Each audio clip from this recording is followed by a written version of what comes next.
You ready? Yeah. Okay. This is the start of our show. Let's go behind. We'll start. We're gonna start things off behind the scenes. How are you feeling? Me? Yeah, you. Very gay. Very gay. Very gay. That's a pretty good start. Could you define what that means for me? Yes. Uh huh. Can you not? Can you not define?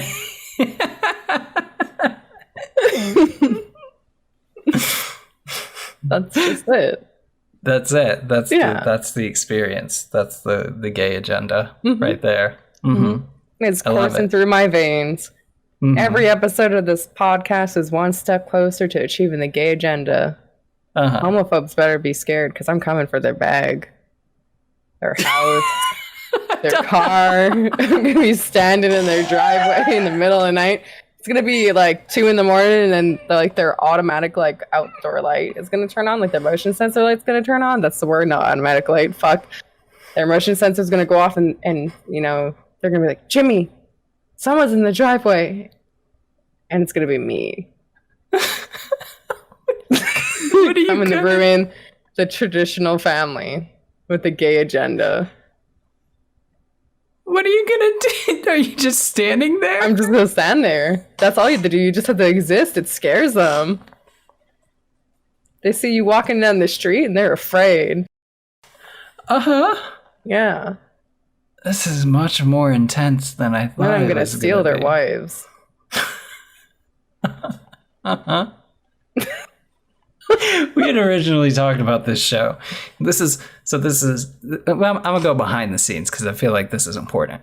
Because this show, I think, was I'll credit you as being mostly your idea. You approached me and you were like, "Hey, I want to do a show." And it was like, "What do we both like? We both like video games. We both like being gay." And you're like, "Oh, I'm picturing this like pretty chill, like cozy environment." And just from our experience together in various streams, I knew that was not going to be the case. Yeah. And you have quickly proven that. I am so not sorry. No, it's You thought I okay. was gonna apologize. It was not an apology. No, I didn't think you were going to apologize at all. Okay.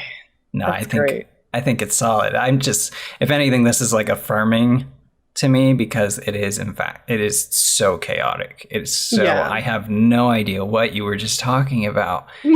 And that's the first impression that people are going to get of our show. It's wonderful.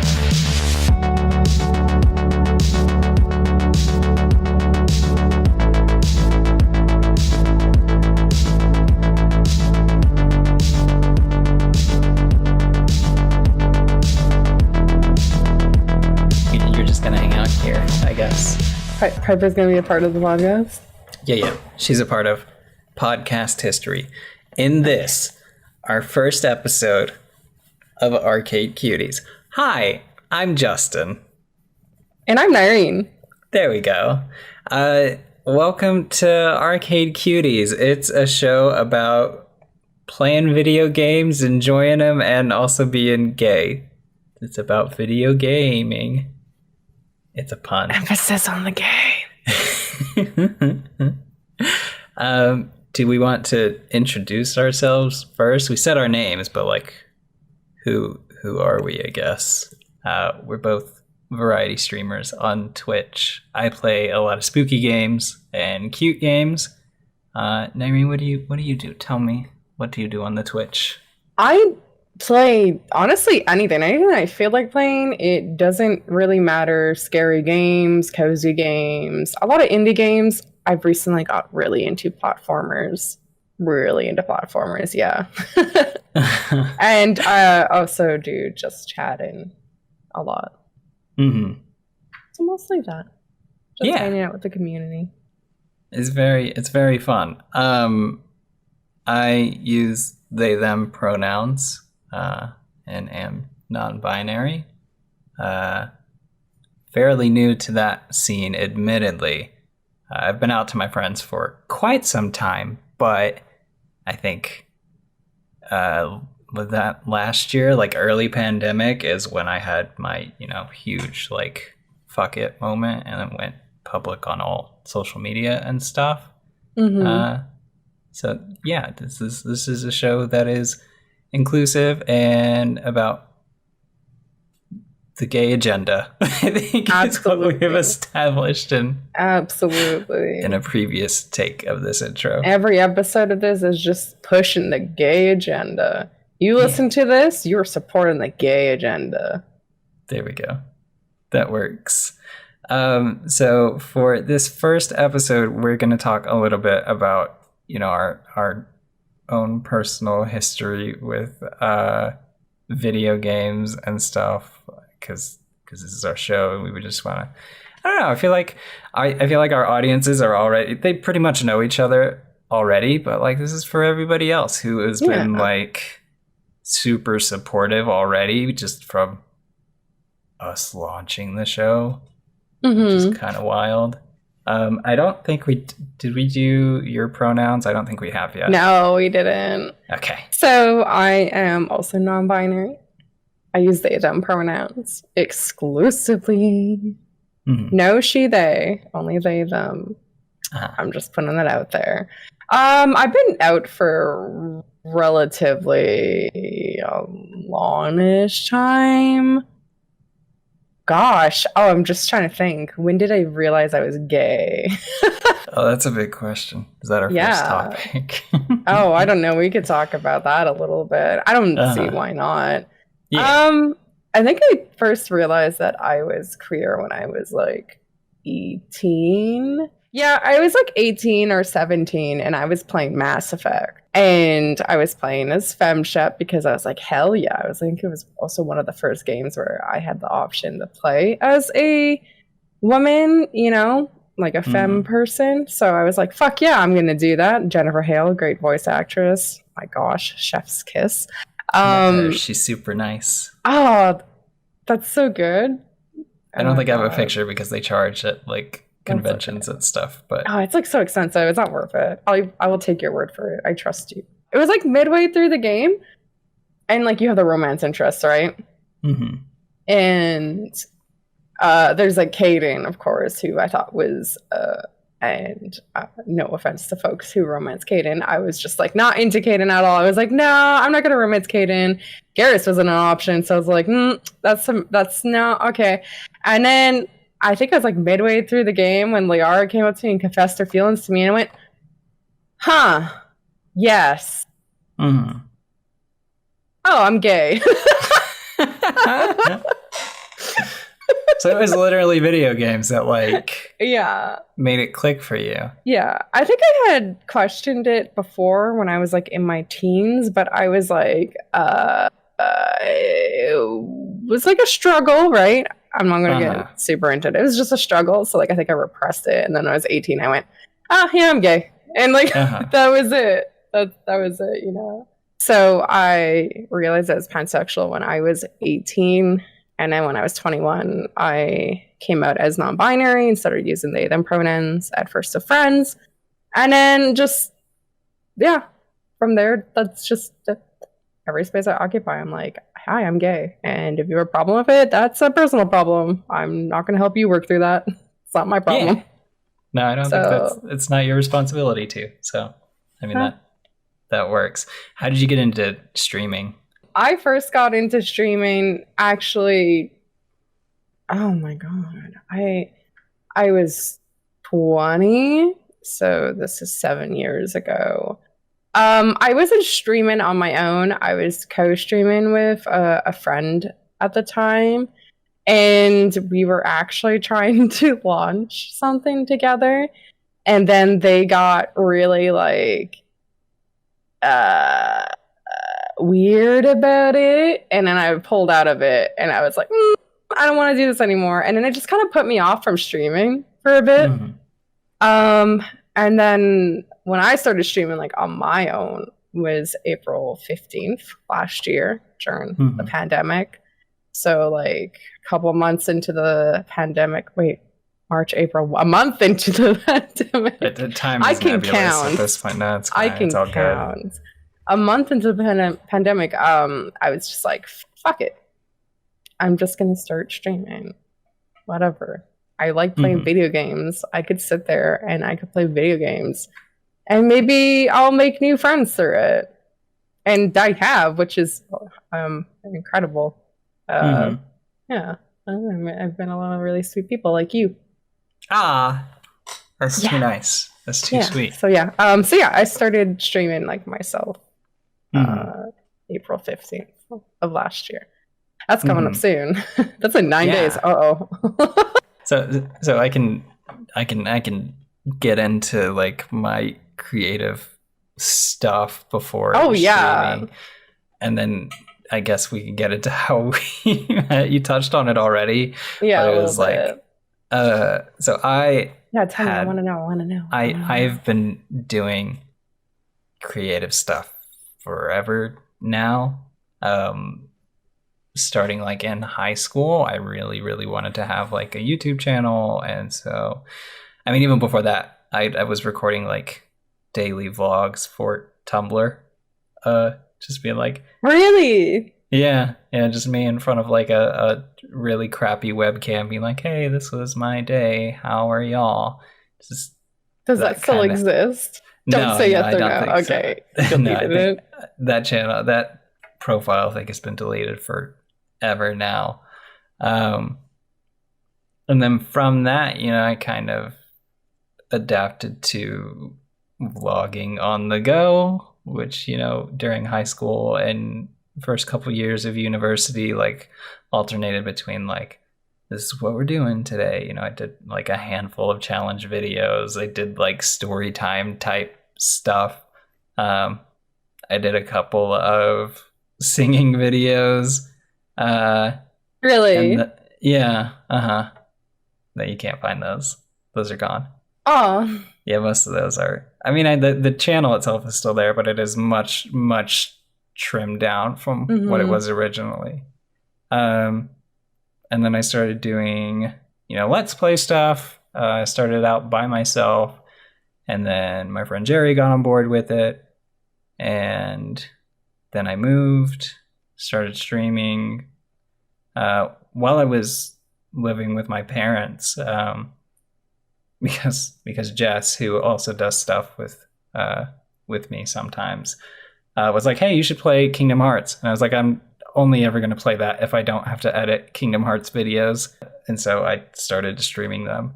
And for like a year and a half, I did nothing but play Kingdom Hearts games on stream for YouTube. Wait, And were then, you streaming on YouTube yeah, I was and streaming on YouTube. Oh, okay. And then for some reason, I think Elgato's like encoders started messing up with YouTube's like streaming platform. So I switched over to Twitch and had no issues. So then I started streaming from Twitch occasionally. And then when I moved and the pandemic happened, then I really started doing it like more often. I was playing Resident Evil 3 and it was your birthday. They redeemed the channel points for a Flirt Cam. Should I explain what that is? Is that... Yeah, why not? We could talk about our channels and shit we do. I don't see why not. It's relevant. Right. Please talk about Flirt Cam. Can I start off with what I think about Flirt Cam? Yeah. I think it is such a perfectly balanced fuck words. I think Flirt Cam is a perfect balance of chaos and just I don't even know. I don't know. It's the it's the perfect balance of chaos and I don't know. Anyways, it's chaotic. Flirt Cam is chaotic. And for the low cost of 700 channel points. Is it 700 channel points? Yeah, I think so. For the low cost of 700 channel points, you could go to Justin's channel, collect that 700 channel points. Which probably happens over the course of like 3 hours. Yeah, but still, if they follow, you get extra. If you sub, you get extra. Since there's things you could do. There's workarounds. Yeah, there's a workaround. So you get that 700 points, and then you can redeem that, and you can make Justin say the cheesiest, pun-filled, cringiest flirt line. Part of it is that like my own inability to flirt and usually recognize when someone is flirting back with me, like that sort of that type of thing. It's hard for me to pick up on those social cues. So like for a long time I thought I was demisexual.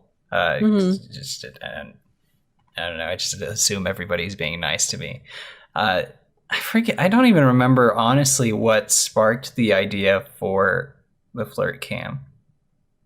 But I knew if I was gonna do it, I would have to commit to the bit. And so I set up the bar, I set up the cheesy music, floating hearts. Like I wanted it to be, because even like, right, like there is an art form to like bad content.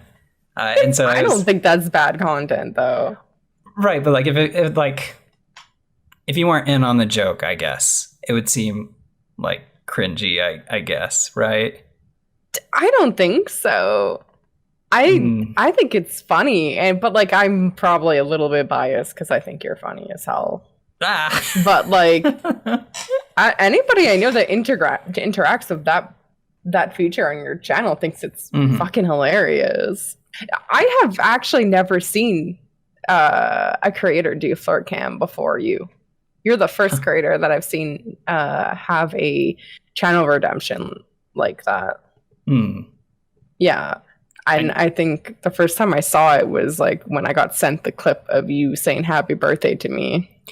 Right. Because I think that was my biggest fear, because there are giant letters that say flirt cam. Yeah. And it's like in a bar, and it's like clearly this like hyper romantic. That was I didn't want to make you uncomfortable with like all of that. Like, is this what they want?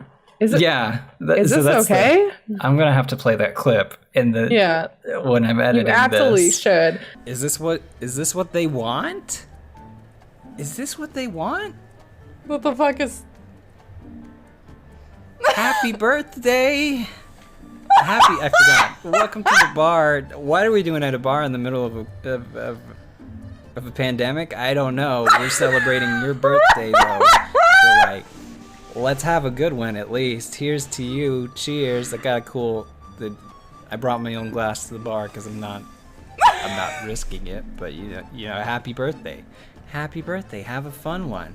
Is that good? Are you happy? Are you satisfied? Were you gonna say something else about your flirt cam? You were saying that it was a way to work around your anxiety regarding flirting. Not even that necessarily.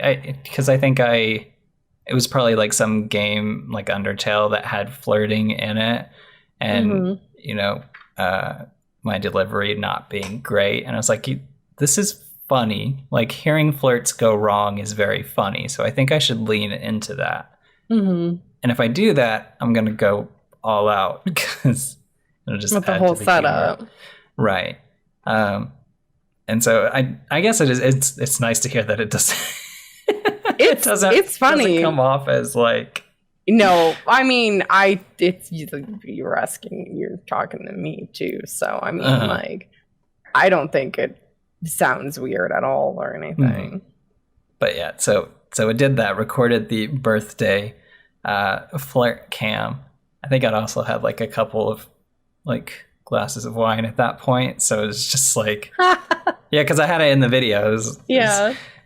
And there we go. After no, you had a Muscle Mule.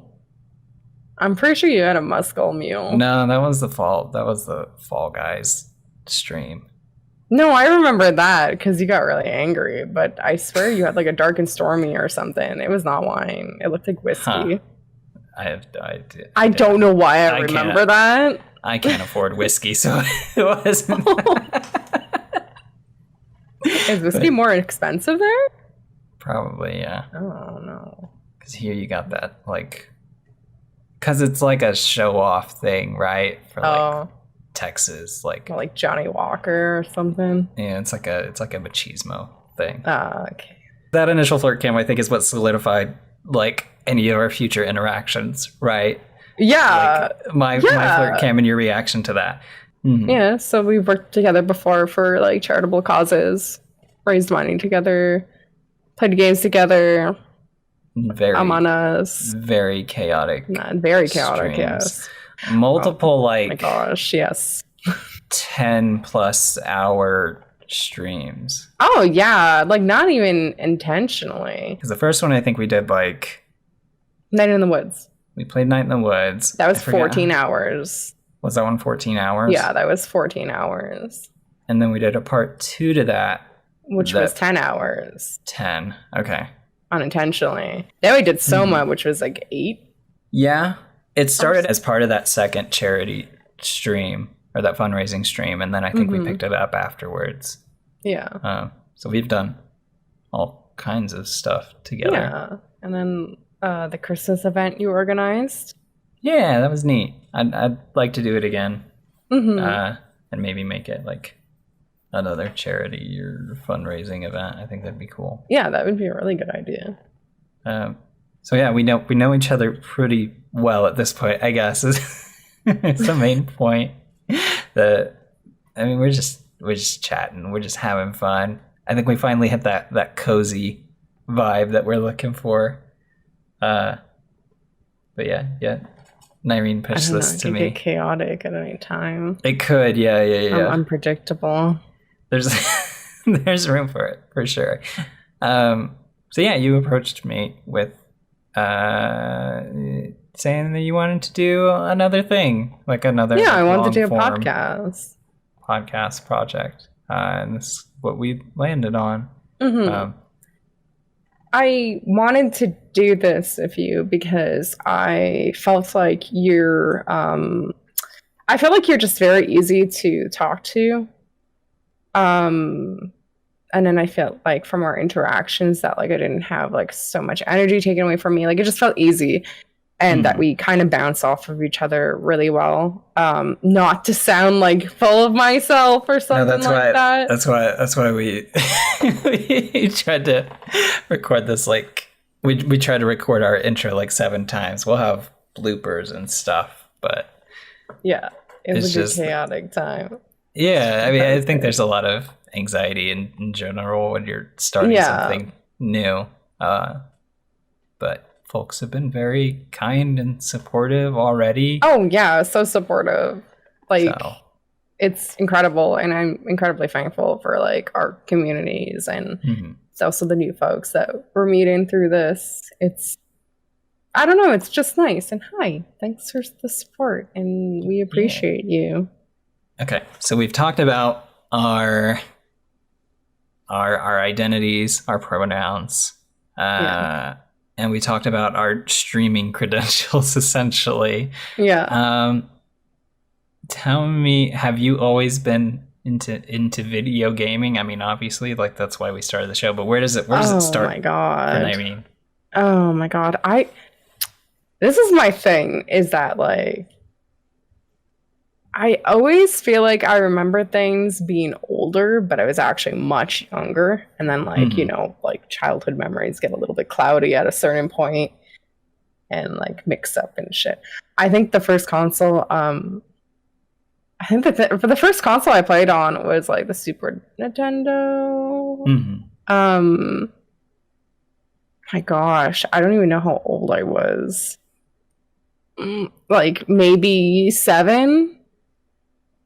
I was gonna say, like, do you have?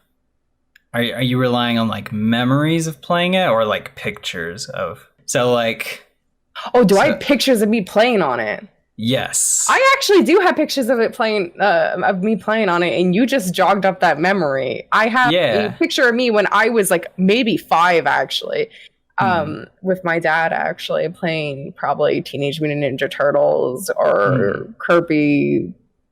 What is a Superstar? It's not All-Star. There's one of them. Fucking Shrek.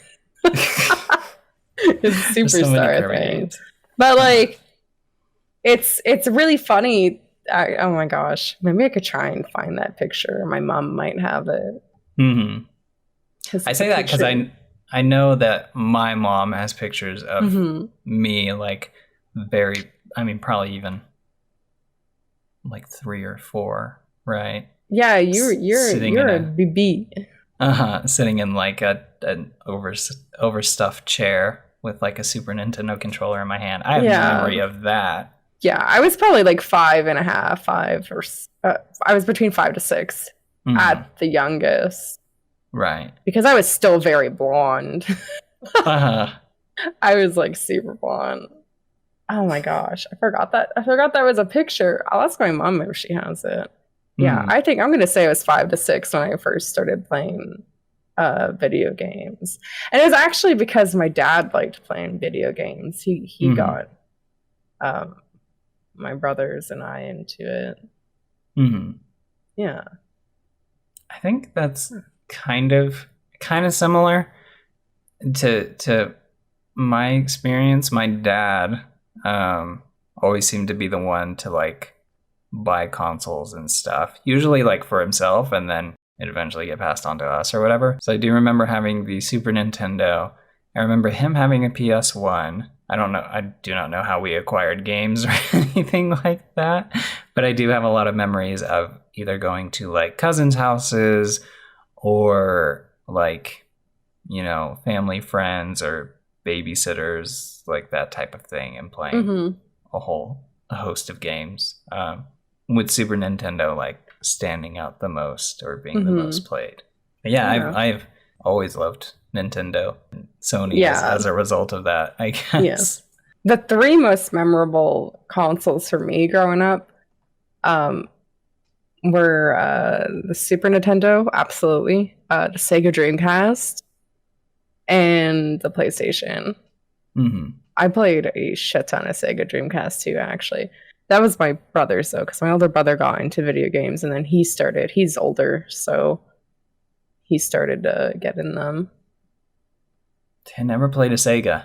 Oh my gosh! I think my like great aunt might have had a Dreamcast, but only had like sports games. It's like, I'm not gonna. You want me to play football on this? Like, I'm not gonna do that. I played like, you know what? I think I lied on my favorite console. I'm starting to think about maybe I'm tied with like a Super Nintendo and Sega Dreamcast. I'm thinking about the games that I played on Sega Dreamcast, because my older brother was very much into fighting games. So he had like the Marvel vs. Capcom. Darksiders, was that on Sega Dreamcast? I can't remember. On the Super Nintendo, we had Fight in History, and I can't even remember because my brain, but like he had a lot of fighting games. So like played a lot of those on the Sega Dreamcast. I also had like the original, was it Sonic Adventure that came out on the Sega Dreamcast? That sounds right, yeah. Or Sonic XP? It was one of the XD was the GameCube version of Sonic Adventure, I think. The one I played had the little dudes that you would put in like the daycare, and then like the little blue dudes. Yeah, I think that's right. I think that's Sonic Adventure. Yeah, okay, yeah. Or 2, like Sonic Adventure 2, maybe. Sega Dreamcast was good. Rest in peace. I guess that brings us into like our quote unquote topic for today, right? Yeah. Because we were really gonna, since we both mentioned having that early experience with the Super Nintendo, we were gonna go a little bit into the history of the console and the games and all of that fun stuff. Yeah. I know you did a bit of research for it. A little bit, yeah. So should we? We could just talk about the Super Nintendo. The Super Nintendo Entertainment System. Ooh. So fancy. It was called the Super Famicom in Japan. Yeah. And it was also, I think, the last Nintendo console that had a different name in Japan and its releases around like elsewhere. The Super Nintendo was released in Japan November 21st, 1990. I wasn't born yet. No, me neither. I was not even a thought. And then it was released in North America August 23rd with a limited run of consoles, and then later had a bigger release on September 9th, 1991. So it was super big in Japan. Like the reception for it was very, very well received. People were super into the Super Nintendo. Are you proud of yourself for that one? Yeah, I'm always proud for that. Okay. So people were like really into the Super Nintendo, and it initially had 300,000 units, and it sold out. And because it was so desired, and people were just like in a frenzy over it, the Japanese government actually asked video game manufacturers to schedule future console releases during the weekends because it caused such a great disturbance when it was released during the week. So the Japanese government was just like, hey, this shit can't happen again because it's a problem. And also, when it was originally released, it was so popular that it gained the attention of the Yakuza. So, like, they decided to ship it at night to avoid robberies. So that's something I found out when I was looking up. I had no idea that was a thing. I was like, hold up, wait a second. What are you telling me right now? That's how popular it was. I think it would have been pretty well established by the time that we were around, probably. What? Like the console. Like oh yeah, by the time I was born, by the time I was actually able to hold it in my hands. Yeah, it'd been out for like a while. It was years. Discontinued the year that I was playing it. Because it got discontinued in North America and outside of Japan, I think in 1999. And then it was discontinued in Japan in 2003. So when I was actually old enough in that photo playing it, was like one of its last years or last 2 years. I don't know if I was 5 or 6. I mean, that's interesting, right? My family did not get into like the N64 or like, I guess that would have been really the only thing they didn't play. They weren't. We missed out on the Nintendo and Sega wars, the console wars, which was huge for the history of the console itself, but did not really play much of a role in my life. I don't know about yours. Did you have friends who were like diehard Sega fans? Not that I can remember, and to be honest, not a lot of people I knew growing up like seemed to really care about that. Most people I've known have always been like really into like PC gaming. Like that was the thing mostly. Like I've never actually interacted with someone who's like, yo, you have to have an Xbox. If you don't have an Xbox, you're not a real gamer. I've never heard that shit come out of someone's mouth. It's always, I've never actually engaged in person with anyone that's ever. I'm trying to remember if I'm just like can't remember a conversation I've had with people before. But no, like I've met people who have preferences and they're like, oh, I prefer the PlayStation because I like the interface more, I like the user interface more. Or like, oh, I like the exclusives more or something like that. But I've never met someone who's like, oh, if you play a PlayStation, like you're a loser or something like that. I've never actually met someone that was like a diehard Sony or Microsoft or Nintendo fanboy, a fan person who was just like, if you don't play this console, you're not a real gamer. You're like a bitch or whatever. You know what I mean? I've actually, but you know what I'm talking about. Yeah. You're like, yo, what are you, some sort of like bitch? It's like, yes, but that's not what's important here. But no, I've actually never met anyone like that. Also, like, I just to make light of a situation growing up.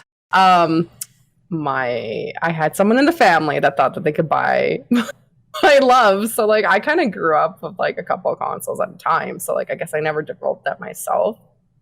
Like where I was like, oh, I only play this or whatever. Like, and as my brother got older, he got a job, so he bought the consoles, and he was still living at home, so like we got to play on those as well. So like I don't know. I played on Game Boys. I played on Sega Dreamcast, on PlayStation. I had an Xbox. I just didn't. We had a PC too for like school and stuff, and like also I used to play way too much Neopets on that. But no one in my family or anyone I knew was like a diehard like you had to play this or else you're not a real gamer. Like, surprisingly, I really can't remember anyone ever acting like that. Yeah. What about you? Do you? I mean, yeah, for sure. Yeah. Like, definitely. Oh no. I mean, Let's get into it. I mean, even if I'm trying to like, I just know that for a long time that like when I was in school, everybody was into the multiplayer, like online multiplayer experience, whether it was like Halo or Call of Duty or whatever. And it seemed like, 9 times out of 10 that experience was best held or best served on an Xbox or a 360.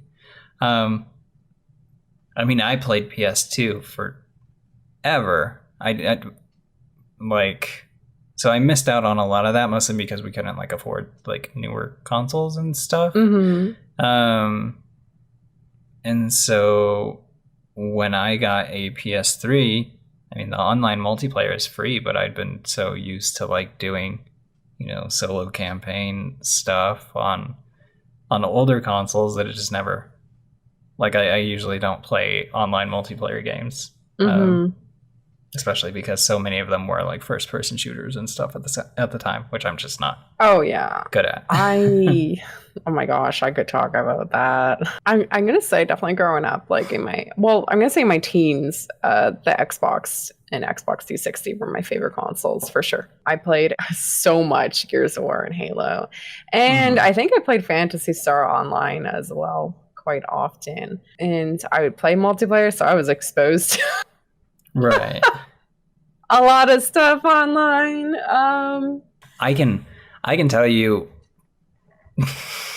Oh no. My first experience with God, what generation would that have been? The 360 and PS3 and Wii. My first experience with that generation of consoles. I'd gone over to a friend's house who had recently gotten a 360. And I was going to stay the night, which was exciting because, I didn't get to do that very often.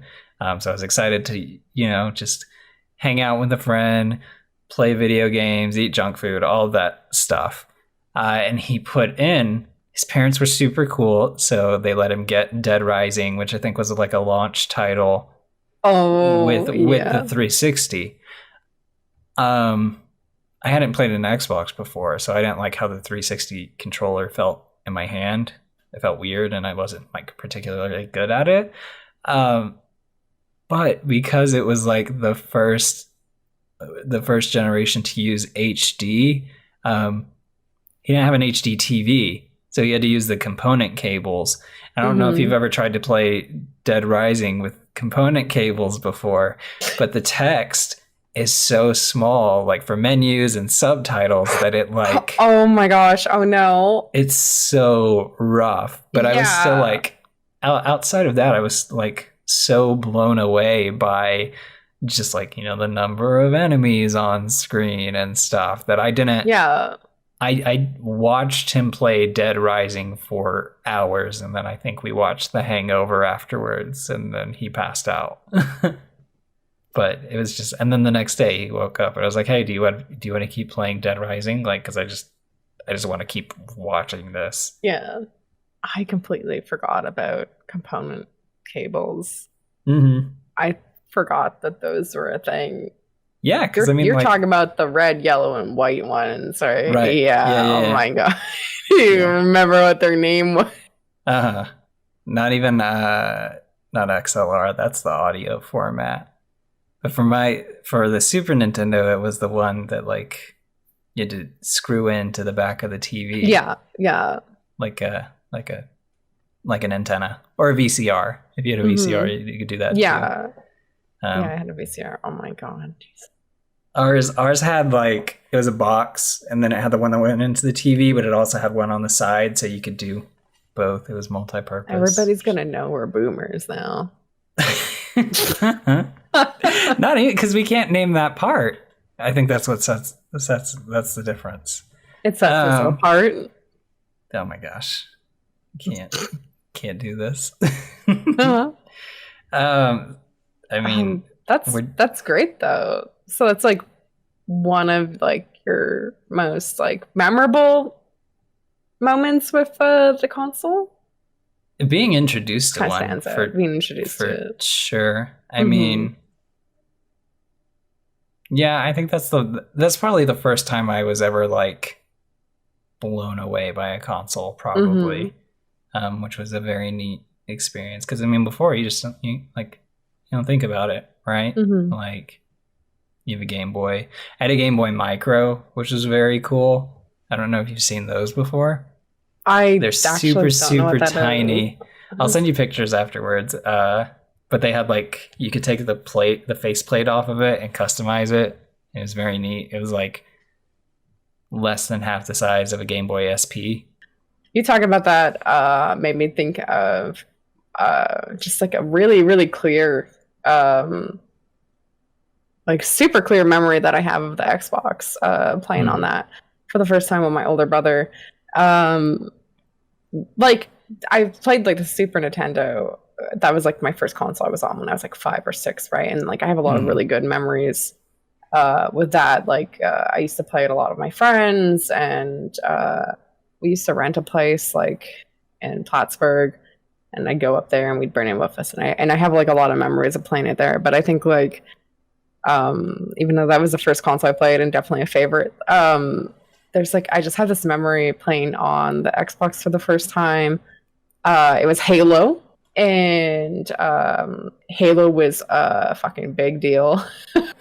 It was huge, and it was really big on co-op multiplayer.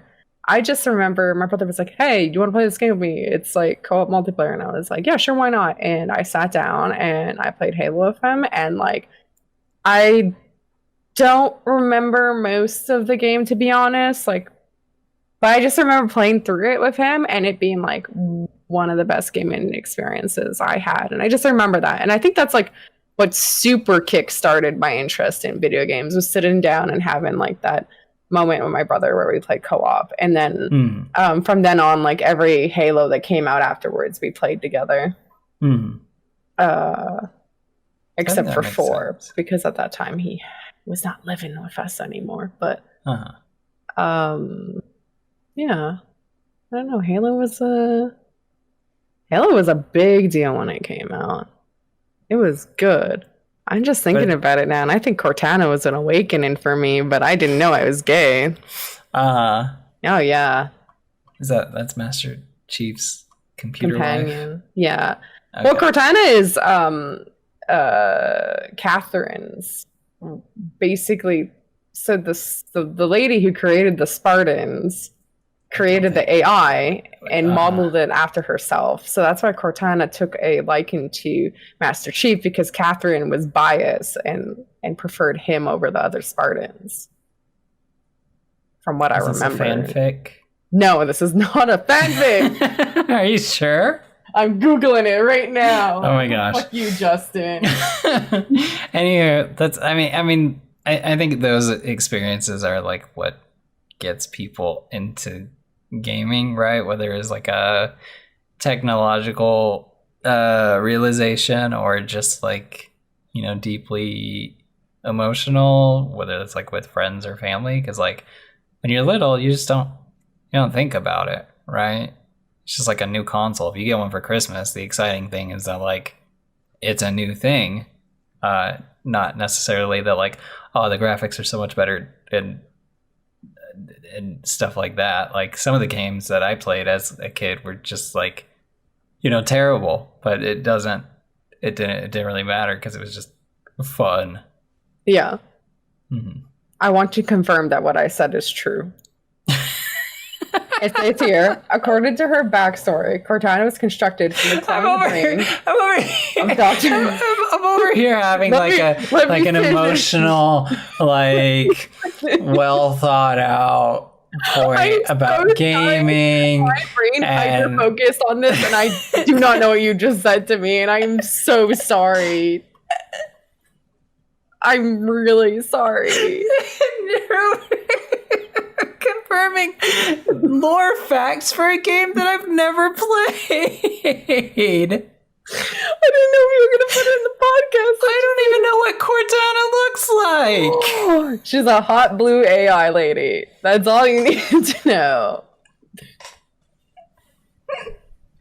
Okay, so she was constructed from the clone brain.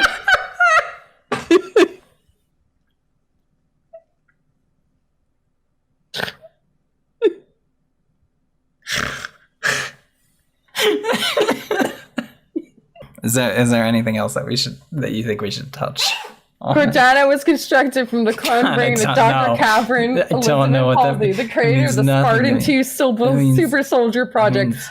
Halsey's synapses became the basis for Cortana's processors. And I can't confirm that she favorited Master Chief, though, because Halsey favored him. Anyways.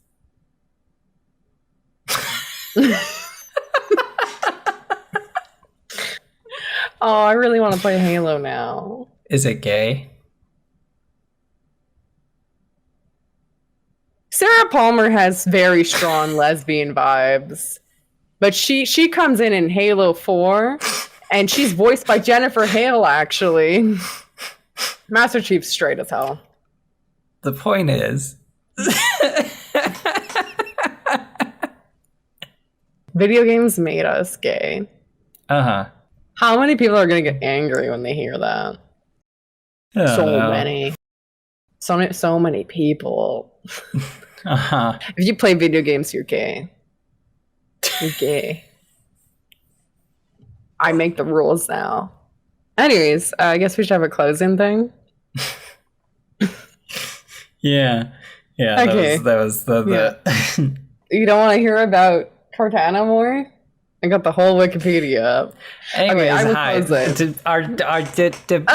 To draw it back to I guess the theme of the show is that these video game experiences are what kind of shaped us to who we are today, in part. And so I think that's what this show is about mainly, is sharing a piece of ourselves that is very important, and also asking the question, are video games gay? And the answer is yes, because absolutely. And so by virtue of us playing games they are gay. That's yes. it.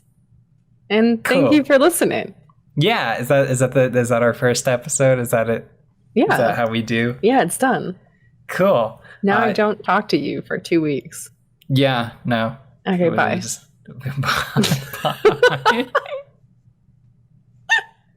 No. Just thank you for listening. Thank you for all the support. We appreciate it. And we hope you enjoy this chaotic mess that is our podcast. Yeah. We'll figure out the tone and stuff as we go, but this was a lot of fun. Yeah. I guess just here's your to-do list. Make sure you're checking out all of the Arcade Cuties social media. Share the show with a friend.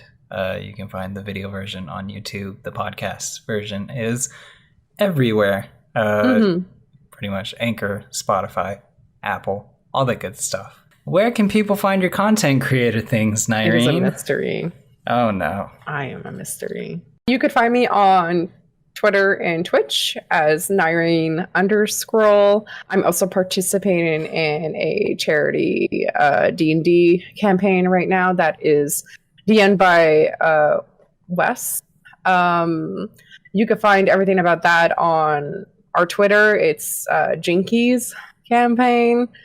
We're raising funds for Glisten right now, which is a organization that brings LGBTQ resources to youth from pre-K to grade 12. It provides resources to educators so that they can help youth. The second episode of that will be up on Monday on our launch day. Yeah. So after you've listened to this, tune in that afternoon, that night to watch the second episode. It's 8 p.m. EST. It's going to be a good time. It's very chaotic. Yeah. It's very fun. I very much enjoyed the first episode. Oh, thank you. Yeah.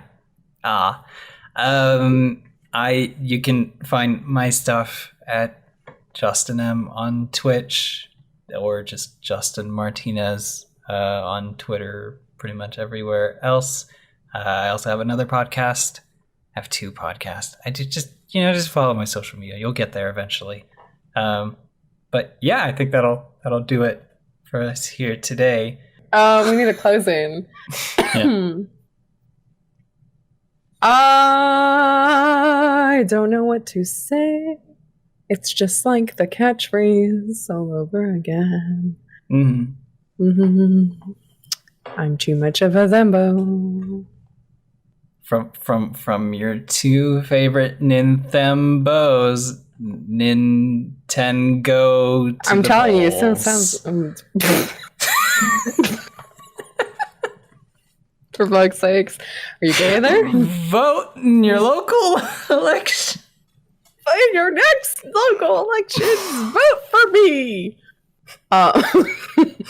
Thanks for hanging out. Bye. No, wait. No. Yeah, what's up? Okay. Thanks for hanging out. Thanks for the support. And take care, and we'll see you soon. Bye. Bye.